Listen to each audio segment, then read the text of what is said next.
Greetings, everybody. Today we're going to cover the fundamental theorem of algebra. Our learning targets are here. We're going to know and apply the fundamental theorem of algebra. We're going to write polynomial functions given their degree and their roots. So let's get started. In essence, the fundamental theorem of algebra states that the degree of the polynomial tells us exactly how many linear factors it has, which implies how many roots the function has. Now, roots are a combination of either x-intercepts or complex solutions. So I've got three examples for us to look at here in terms of fundamental theorem of algebra. The first example is x squared minus 4. That's the red function. Notice it's a squared, so it's the second power, it's the degree of the polynomial. And we can see the two roots. Go ahead and identify those here for you. So the two roots in this case are x-intercepts. They are at 2, 0 and negative 2, 0. And fundamental theorem of algebra backs it up by saying, yes, a second degree polynomial will have exactly two roots. Next example is a cubic function. In this case, we have three x-intercepts because it is a cubic function. So the highest order exponent tells you how many roots that function will have. That's all you need to know in terms of x-intercepts. Now, complicating factor, sometimes roots are complex. Notice our fourth power green function here should have four roots. All I see on the x-axis are two of them, negative 2 and positive 2. So where are the other two? Question mark. Well, they're there. You just can't see them on the xy coordinate plane because they're complex. So we're going to tackle that equation here right now and take a look at where those roots are. Okay, so here's the function we were just looking at. So it's a fourth degree polynomial, so we should expect to see four roots. Again, all we see on the x-axis are these two roots. So where are the other two roots? Well, we got to dig a little deeper here. We got to use our complex numbers. So the first thing we're going to do, we'll try to factor these expressions and see what happens. So we have a difference of perfect squares here. So we're going to split that up as x squared plus 4 and x squared minus 4. Now, I'm not done factoring yet because I notice I have another difference of perfect squares. That's the x squared minus 4. There's nothing I can do with the x squared plus 4 because there is no sum of squares formula or pattern for factoring. But this one's going to split up as x plus 2 and x minus 2. And remember, this whole equation is equal to y, and we're going to solve. We set the equation equal to 0. So think about this whole thing being equal to 0 because we're trying to find when y equals 0. That would be x-intercepts, or when we're dealing with complex numbers, complex solutions. Okay, these two are easy to find. We're going to set these, we're going to use the zero product property. We're going to set each factor equal to 0 and solve. So there's our negative 2 that we can see on the graph. And our other one is here. So x minus 2 equals 0. And we're going to solve and we get x equals 2. So there's our two x-intercepts that we saw based on the graph there. Great. So how do we find the other two?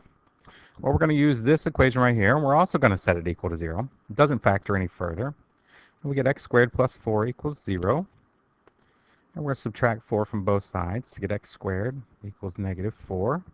And then our last stage here, we want to square root both sides. So square root the left, square root the right. Now notice we're square rooting a negative number, so we've got to go back to our, when we do square roots of numbers, we need a plus minus. And of course the square root of 4 is 2, and the negative part is I, as we covered before. So there's our two complex roots, plus 2i and minus 2i. Again, they don't show up on the graph, but there's our four roots that we predicted would happen based on the fundamental theorem of algebra. Okay, so let's tackle a tougher problem here. We have x cubed minus 64. Again, the fundamental theorem of algebra tells us we should find three roots. When I look at the graph, I only see one. It's at 4, 0. So we need to find, that implies that there are two complex roots. And they come in pairs. Just like our last example came in the pair plus and minus 2i, it's going to come in some kind of complex conjugate pair. Okay, before we can even get started, we notice this is a difference of cubes. Now, we covered this recently. We talked about how to factor this thing. So let's review that real quick. So we're going to use this form right here because it's a difference of cubes. So we identify a and b first. Our a is equal to x because the cube root of x cubed is x. And our b, the other cube, is 64. A cube root of 64 is 4 because we have 4 times 4 times 4. Again, don't worry about the minus sign. The formula takes care of that for us. Just identify the cube root of both of those parts by themselves. Okay, let's go ahead and put forth our factoring pattern here. So we should have a minus b, so that's going to be x minus 4. And then we're going to have a squared, which is going to be, in this case, x squared. And we're going to do plus a times b, so we'll have a 4x there. And then b squared, in this case, is 16. So that's the first step, is factoring. Okay, now hopefully you're catching on to the pattern that this factor right here is going to lead to our root of x equals 4. Because when I set this equal to 0 and solve, sure enough, I get my real root. We call that a real root, x equals 4. That's an x-intercept, and we can see that on the graph. The second piece is a little bit harder because now look at this expression over here. Let me do this one in green. So this one here is a little harder because it doesn't factor. There are no two numbers that multiply to 16 but add to 4. So when that happens and we have a quadratic equation, unfortunately we're going to have to introduce the quadratic formula. Now I'm going to take some shortcuts on quadratic formula. If you need to review that, go back and do that. We have enough to tackle in this video. So I'm going to set forth with x equals negative b. In this case my b is 4, so I have a negative 4 in that spot, plus or minus the square root of b squared minus 4ac. Again, I'm going to cut to the chase. That's going to be equal to negative 48. And then divided by 2a, so 2 times 1. So we're dividing by 2. Okay, now our next step for this will be to simplify our radical. So we have x equals negative 4 plus or minus the square root of negative 48. Now remember, the square root of negative 48 is going to be 3 times 16. We have a square root of 3 times 16. And we still have a negative in there to deal with, so I'm kind of working over here. The square root of 16 is 4, so I can factor out a 4 out of that square root. And I'm going to have an I with it because we're going to deal with a negative. And what's left over is 3. We're dividing the whole thing by 2. And now I'm going to simplify that. So I'm going to divide, since negative 4 are both divisible by 2, I'm going to go ahead and do that. So I'm going to get x equals negative 2 plus or minus 2i square root of 3. Now if I were to write those separately, they look like this. It's x equals negative 2 plus 2i square root of 3, and x equals negative 2 minus 2i square root of 3. There's our complex conjugate pair. So there's our two solutions that don't show up on the graph. Negative 2 plus 2i square root of 3 and negative 2 minus 2i square root of 3. Again, if you need to review quadratic formula, go do that. I did cut some steps out there. Okay, so we've proven that this thing has 3 roots. Again, remember, we started with the idea that it's a cubic function. It must have 3 roots, and we've proven that and found them here. Okay, one more example for factoring and solving.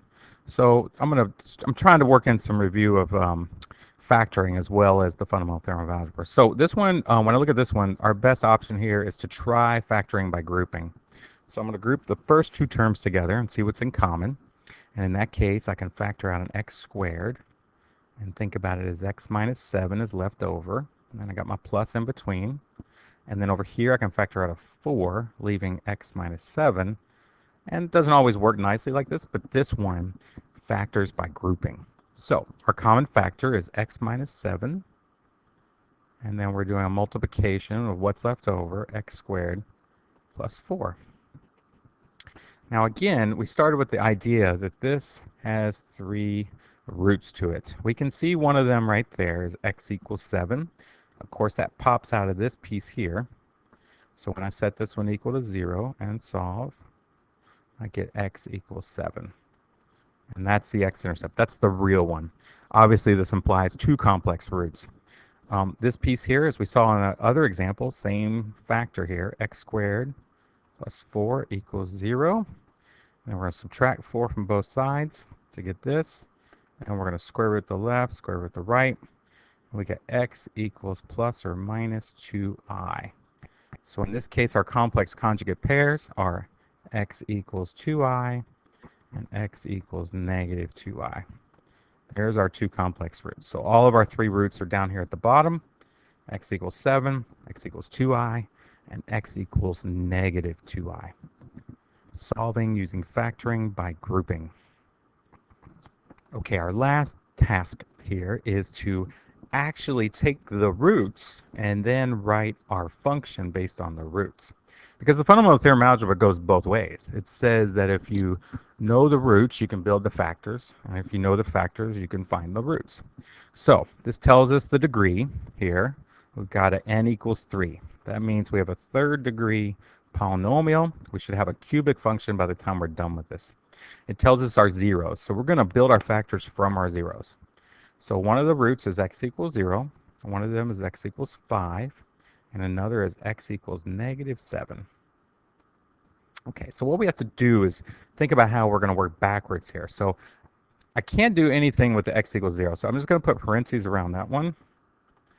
I can't move anything over. So we're just going to put parentheses around it to indicate the factor is actually x. Here, I can subtract 5 from both sides because our factors have to be equal to 0. So my factor is x minus 5. Here, I need to add 7 to get a 0 on the right. And I have another factor, x plus 7. So our three factors are x, x minus 5, and x plus 7. Now we still have to write the polynomial, so we're going to need to multiply these three factors together. I'm going to choose to multiply these two together first. So I'm going to use the rectangle here. So we got x and a negative 5 and an x and a 7. Of course, we multiply to get our pieces on the inside. And then, of course, we add any like terms at the end. So in this case, I have x squared plus 2x minus 35. Now, I still need to bring in this factor up here of x. So I'm going to multiply this piece by x, and we'll get x cubed plus 2x squared minus 35x. That's equal to my function. We'll say y, or you can say f of x, something like that. Or g of x, call it whatever you want. That's our function. And sure enough, we ended up with a cubic function. If you were to graph this function, you would find it has x-intercepts, real x-intercepts of negative 7, 5, and 0. And that is the exact function that works in this case. Okay, one last example in this video today. Done a great job staying with me if you've done that. Covered a lot already. So we're going to look at a fourth power polynomial now that has these roots. Now, the reason I brought this example in, sometimes you have what's called a double root. When we look at a graph, what's going to happen there at negative 4, not sure exactly what this function looks like, but it'll either bounce off like that, something like that, or it could come up to the top, but basically it's a bounce. That means a double root. So at that point, it's going to bounce. It could also bounce this way, but it's a double root. Okay, so let's go ahead and get started on solving that. So what we're looking for is the polynomial, the fourth degree polynomial that has these roots. So again, we're going to start with our x-intercepts. We're going to say x equals 2, x equals negative 5, and we have x equals negative 4. Now, I need to list this one twice. Now, we're going to end up with the same factor, but you must include two factors for that double root. Okay, so let's solve these for 0. So we're going to get x minus 2 is one factor. I'm going to put in parentheses there. Help us see it as a factor. I'm going to add 5 to both sides on this one to get this factor. I'm going to add 4 to both of these. Get that factor, and of course this one's going to be the same over here. So now I have my 4 factors. Now I need to set forth and multiply them together. So we have a little bit of work to do there. We're just going to start with these two here first. So I'm just going to multiply these together. And we get x minus 2 and x plus 5. And this is going to take a little bit of work when we get to these fourth power ones. Now you can also do this with complex numbers. There are some examples in the book. You You can follow through. They would tend to be a little bit longer examples here. All right, so when I multiply these two together, I get x squared plus 3x minus 10. I'm going to hold on to that fact for a minute, and I'm going to work over here on this combination. Now this one's a little bit easier to multiply. I don't need a rectangle. We're going to do this mentally. It's going to be x squared plus 8x plus 16. Okay, I'm going to cut through the step there of using the box. That's a perfect square trinomial there. Okay, so I have two pieces. Now, to get my final fourth power function, I still need to multiply both of these together. So I'm going to put this on a new page here for us. Okay, so I'm going to bring over our two trinomials we got out of multiplying the two binomials together. And it's going to look like this. And in this case, I need a 3 by 3 box because I had two trinomials. So this is the advantage of using the rectangle versus foil. When we get to problems like this, we can just lay them out like this. So it is a little bit easier to work with than foil. Okay, so that's a minus 10 for that one. And then we had an x squared, 8x, and a 16. Okay, so I'm going to go forth and multiply and hit pause here, and I'll be right back with all that. Okay, so here are all my pieces. You can look at that. I'm sure that I've done all my work correctly there. I've double checked it. Should be good. So we're going to add like terms here. So we got an x to the fourth. Remember we started with degree 4, so we know that that's part of it. And then we're going to look at our next pieces here, which are any cubic terms. We got there and there. So I'm going to get 11x to the third. All right, and then we're going to look at our next piece. Let's see here. So we got the orange here. So we got an x squared there, and an x squared there. And I get, let's see, 30, 40, take away 10. So plus 30 x squared. And then I've got some x's here. So I'm going to do, let's see, it's going to be negative 32x. And then my final piece of minus 160. All right, so that's my function. Could be f of x or g of x. That's going to be my fourth power function. And it looks like a lot of work there, and it is. But notice what we've done. We have built a fourth power function by just using the roots. 2, negative 5, and a double root at negative 4. Again, we built the factors out of those roots. And then we had to multiply them together. And I picked these two to multiply together first. It came with a trinomial. Multiply these two together and came with a trinomial. And then I laid out the two trinomials on the side and added like terms after multiplying. So that is our correct function. So that concludes the fundamental theorem of algebra. Have a great day, and hopefully that helped you.